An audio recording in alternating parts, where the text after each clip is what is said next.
Hi, everybody. So, I actually kind of liked making a video yesterday, even though it was my first time ever making a YouTube video. So, I've decided that the rest of the pandemic or for the foreseeable future, I'm gonna kind of like do this as a daily diary or a regular sort of check in with myself, with the world. It's a good way for me to kind of get my thoughts out there and maybe just like connect with people if people are interested, or maybe no one is. We'll find out.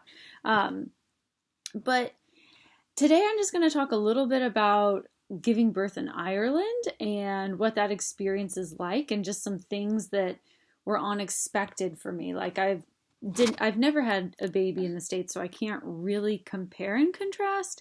Um, but I have a lot of friends who have had kids in America and other places, and I was born in the States, so I have some familiarity with the healthcare system there. So I'm just going to dive right in. So these are some things that I found really shocking, or just kind of like unexpected here. And excuse my son, his feet are here. I just don't want to expose him, but he's here resting on my lap.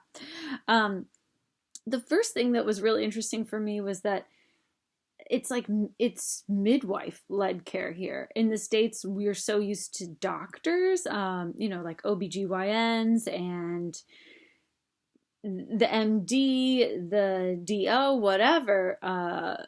So it was a huge shock for me when I came here and I found out that I was going to have a baby. And I went to the hospital and they said, okay, so the midwives are going to handle your care.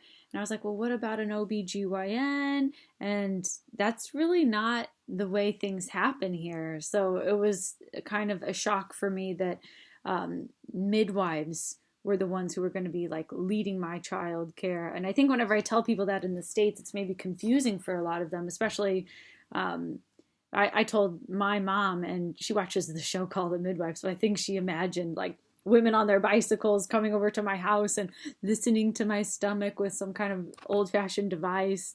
And it wasn't like that at all. The midwives, they're super educated individuals, mostly women, but there were men too, so I don't want to make a generalization, but they're super educated people and medical professionals of the highest degree. And they have such honor and are so intelligent and helpful and compassionate. They have true empathy. So that was interesting that they were doing the care and overcoming my own preconceived notions, but also the preconceived notions other people had about like what that would look like for me. I think people thought it was something from the dark ages, when really it's very modern, and they're up to date and they're in the know, and it's what they specialize in. It's their life. And I think for a lot of them, it's a calling. It's not just a job. So I actually loved having midwife led care. I recommend that for anyone who can have access to that. It was amazing and a great experience.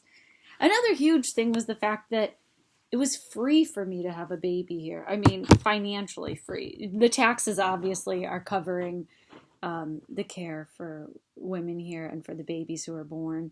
I went through I guess there are three types of insurance here. So there's public, private, and semi-private. So I'm not an expert on any of this, especially because I'm relatively new to Ireland, but I went the public route. So it was free for me to go to the hospital and have my son. And it was free for me to receive care before the baby was born and after the baby was born, like going to the doctor, getting things checked out before he came, after he came, all that kind of stuff. That was all free. So that was a huge weight lifted. And I think that that's a great burden lifted for many families who have babies. So that was massive. And I'm really grateful for that. That was amazing. And I'm so lucky to have had that. And something small that is different is here they call it antenatal care instead of prenatal care.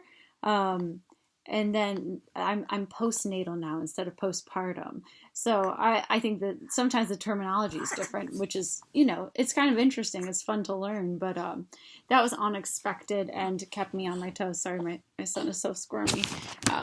Just give him his little pacifier. But another thing that's been free is like the care you receive after from a mental standpoint.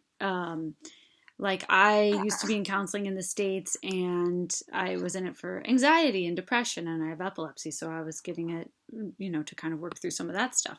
And that was very costly. And I think sometimes here it can be an expensive thing to receive mental health treatment. I'm not positive, but since I'm postpartum or postnatal or whatever you want to call it, it is free for me to speak with the counselor and get the help I need to kind of like handle my feelings about being a new mom and my feelings about making this adjustment and this transition in my life. So that's massive, and that's a huge help, something that I'm really grateful for and I really value. Something else that I didn't even know existed, they're like these community midwives. So they go around to people's houses. And after I had my son, I came home, and I don't know if this is the norm or if this is just because it was in coronavirus times. They literally came to my house and they checked on me and they worked on breastfeeding with me.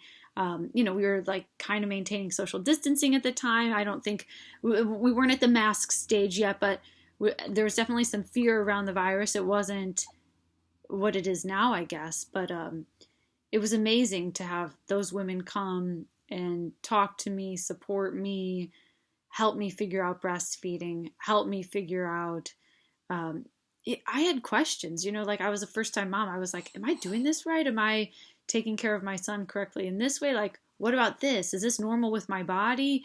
And will you look at my stitches? Will you look at my scar? Will you help me figure out what I need to do to take care of myself and to recover? And they came more than once. It wasn't just a one-off. They came like to check on me, and they cared about me, or, it seemed like they cared about me. And that was a massive thing for me, that like feeling of being supportive. And that's what they do all the time. These women, they're amazing. I can't get over the midwives here. The ones who did my delivery, who took care of me after the delivery, the ones who took care of me when I was pregnant, the ones who were, came around and taught me about breastfeeding. It's all these amazing women, and they don't get the respect they deserve probably in society. And people think, for what they're doing, they should be making a bloody fortune. They're really like amazing human beings who deserve just everything. They deserve so much more respect and honor in our world, and more people honoring them and caring about them. And the financial compensation would be great too, I'm sure, for them. The last thing I want to say is the public health nurses. I am not familiar, or wasn't familiar with, this concept of having like a nurse assigned to you and to your family. So we have a public health nurse here in Ireland, and we're in Dublin. So our public health nurse, she comes around sometimes and will like weigh my son or measure him or ask me about breastfeeding or what I'm doing, with him to make sure that he is growing and developing appropriately. Sorry, he's so squirmy. It's distracting a little bit, but that was something new for me too, and something that I didn't even know existed. So having that is, I think it's interesting because it's a great blessing, and I'm really grateful for our public health nurse, or all the public health nurses who go around and help people. But ours is maybe not like the most on it. So in some ways I'm like, okay, I don't know if she really ever helps me or not, but because I'll call her and then she'll call back like 4 weeks later. But that being said, it is a great service, and she has been there for me sometimes when I've called and had questions. She's just not the most communicative or on it or whatever, but that's okay. That's another story. It's probably a personal thing, not like a public health nurse problem. So just in general though, that's huge. Imagine getting that support and having people come and help you. Like, that's something I feel all moms deserve, all new moms. It's definitely something that I'm so thankful for. Ireland has been a challenging place for me to adjust to in some ways, but then, like, my husband and I always say the best thing that's happened here is the Rotunda. That's where I had my baby. That's where I got all my care. uh, before I had him, after everything, all those women, all of those people there, they're fantastic human beings. And I'm so, so grateful to them all. Like, words can't even express. I wrote them thank you cards, the midwives who delivered him. Um, but you can't really thank someone adequately for helping you deliver this being and taking care of you when you're literally at your most vulnerable. So I know my words didn't do it justice, but um, that's the best thing that's happened to me since moving to Ireland is having my son here.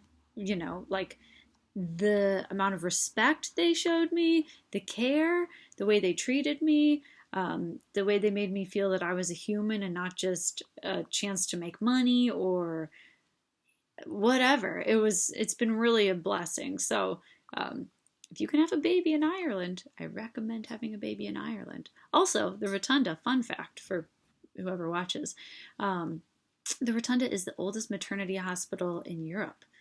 Uh, or maybe it's the world. I don't know. I'll have to look. And I think there was a TV show about it. I haven't watched it, but I definitely want to. And next time I'm like, I want to film my birth. I think that would be something beautiful to go back and watch. Um, but thanks for watching, if you did watch, and have a good rest of your Wednesday.